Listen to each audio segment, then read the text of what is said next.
guys! Na-miss nyo ba ang sisig? Oo, tara magluto tayo.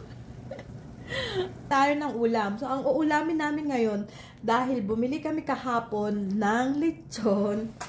Tingnan nyo naman. O, diba? Meron kaming lechon. So, ang gagawin ko ngayon is, para hindi naman siya nakakaumay, gagawin nating sisig. Sisig lechon. No, diba? Tara, luto tayo.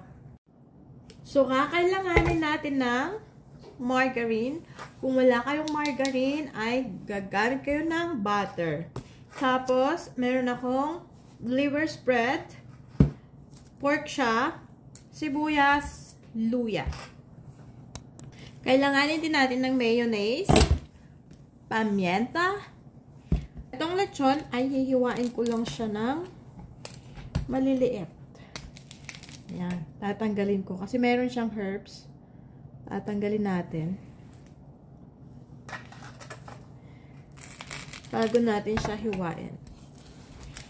Kasi may lasa na yun. Ayan.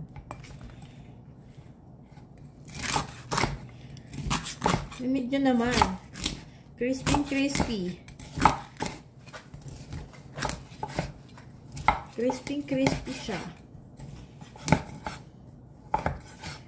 Ayan, ang ating lechon ay magiging sisig.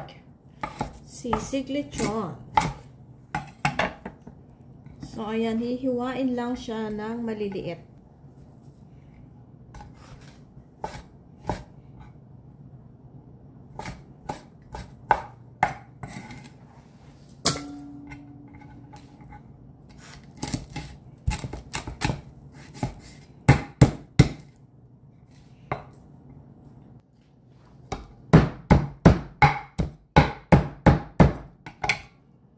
Ito na yung ating lechon. So, na-slice na natin. Kailangan din natin ng sibuyas at luya.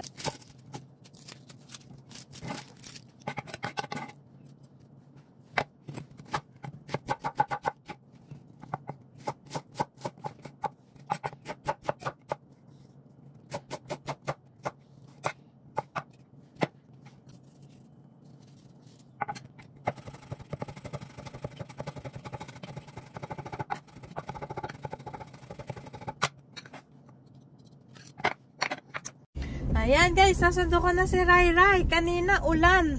Ang pumapatak ngayon ay snow na. Weather nga naman sa Canada.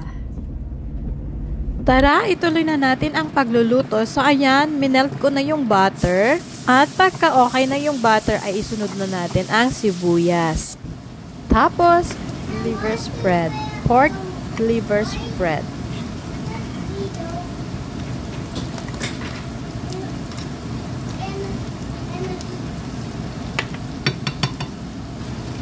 Ayan, so nalagay na natin yung ating liver spread. Nalagay na natin yung ating lechon.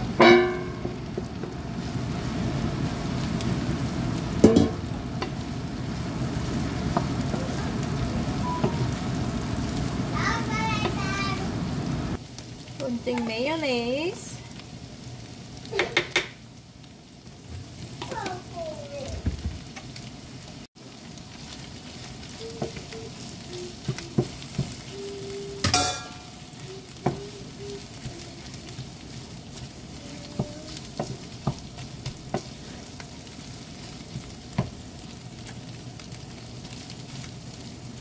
Pamienta.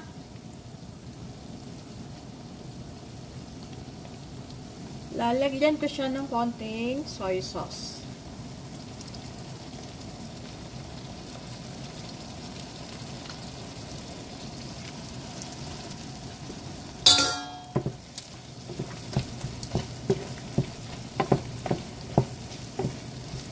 Yummy. Sarap na.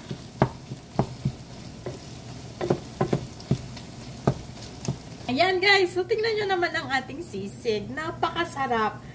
Meron akong sili dito kaso para sa mga bata to. So hindi ko na lang ilalagay, ipapaibabaw ko na lang. At lalagyan natin siya ng itlog. So, dalawang itlog sa ibabaw.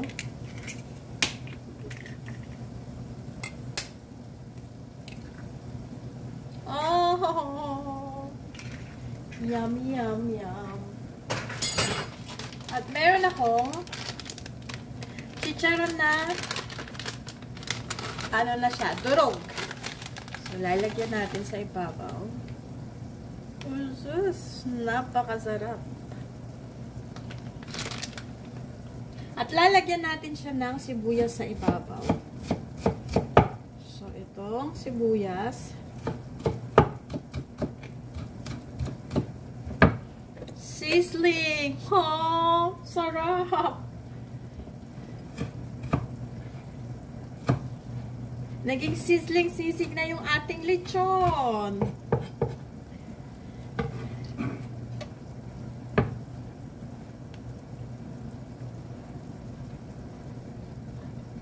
Yan.